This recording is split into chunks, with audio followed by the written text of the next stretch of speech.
So chapter 65 has just dropped and Goku, well, he pulled another Goku. So let's talk about it.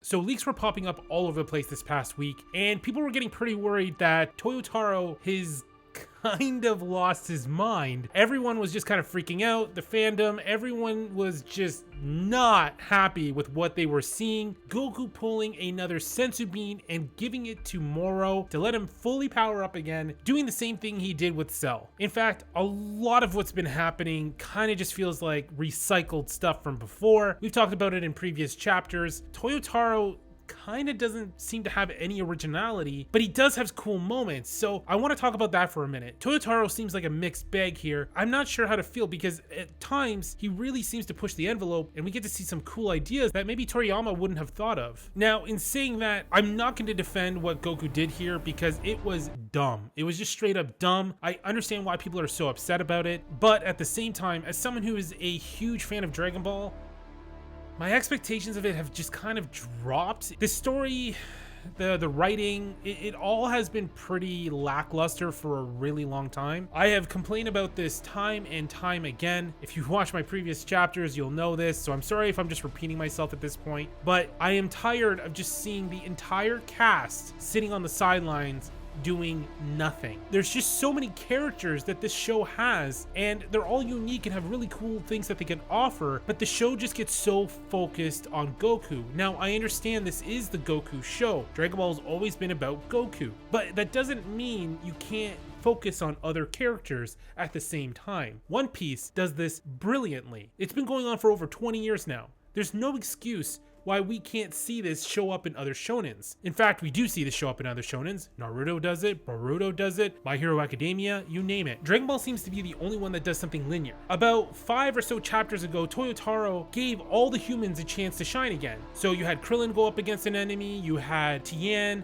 Chaozu, Yamcha, but those were all really short-lived, and Goku had to show up in the end to save them all. I think that was a really bad idea. Really, they should still be out there fighting their villains, and Goku taking on Moro. This should have just been separated and having multiple fights going on at the same time. This would also have added so much more opportunity for the anime and really being able to stretch the arc out, because anime wants to do that, and that's a great opportunity to do something like that. Toriyama and Toyotaro both seem to have this problem where they only know how to focus on one thing at a time, and they don't know how to stretch moments or characters doing different things during the same time period. So he kind of ties things up really fast so he can get back to the main story arc, and that just leaves things boring because it just becomes linear like I mentioned before. Okay.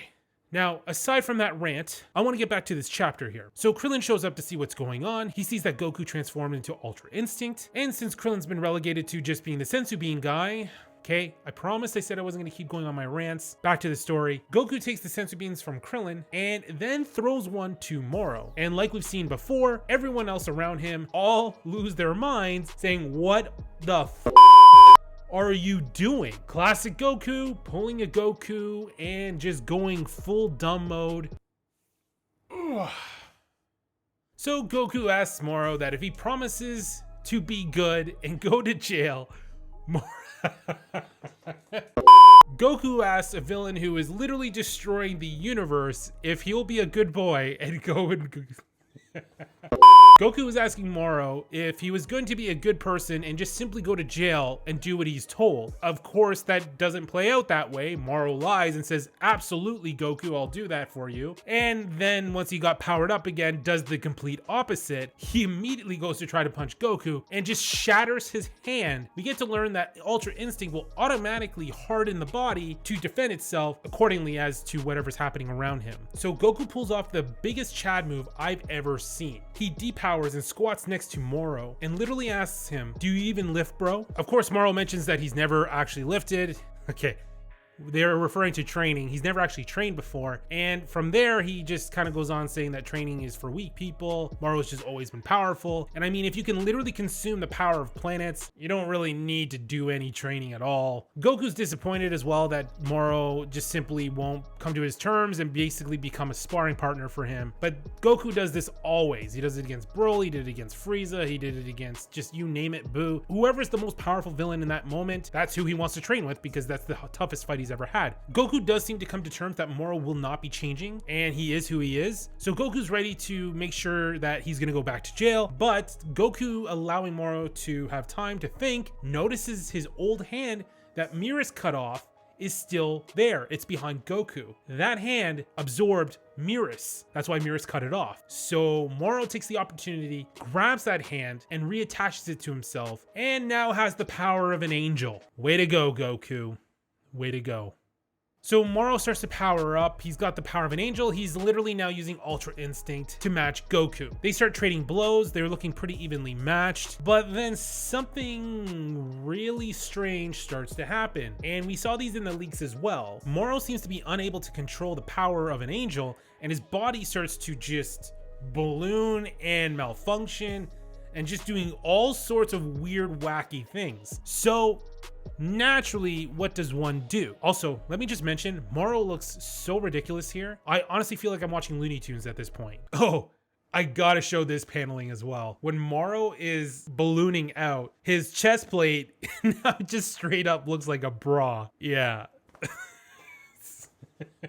So Moro is just falling apart at this point, looking so ridiculous. He notices that he will not last much longer. He needs a more powerful body. And this is where things actually get kind of interesting. We have never seen this in Dragon Ball before. This is one of those moments where I'm like, this is actually a cool idea. And Toyotaro took something that I don't think we would ever have seen in Dragon Ball before. So Moro decides to become one with the planet Earth itself. Earth and him are now connected. He is literally the planet now. But in saying that, even Whis was tired of his shit and told him, dude, you need to just finish this off because the repercussions are going to be dramatic, aka Moro absorbing the planet. So we get some cool paneling here as well. Like, at first I thought this looked kind of weird in the leaks, but seeing it from this standpoint now, seeing Moro literally just kind of rising from the planet, he can kind of pop himself out of anywhere, really can't beat him at this point. In fact, they even said the only way to beat Moro means you will kill Earth. So now this kind of puts Moro in a situation that he can't really lose unless Goku's ready to destroy the entire planet, which then it means he's going to be killing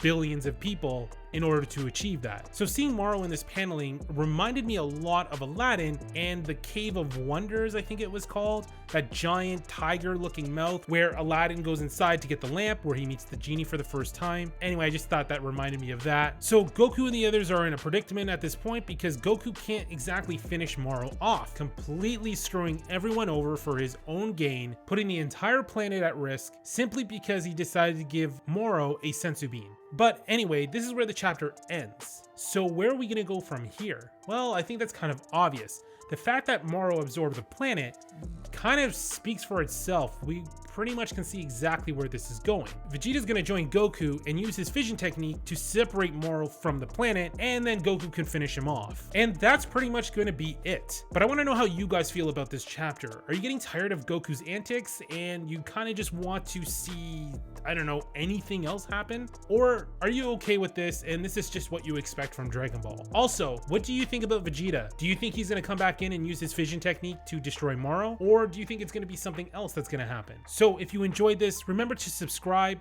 hit that like button, and leave a comment below letting me know everything you felt about this chapter. But that's it, I will see you in the next video.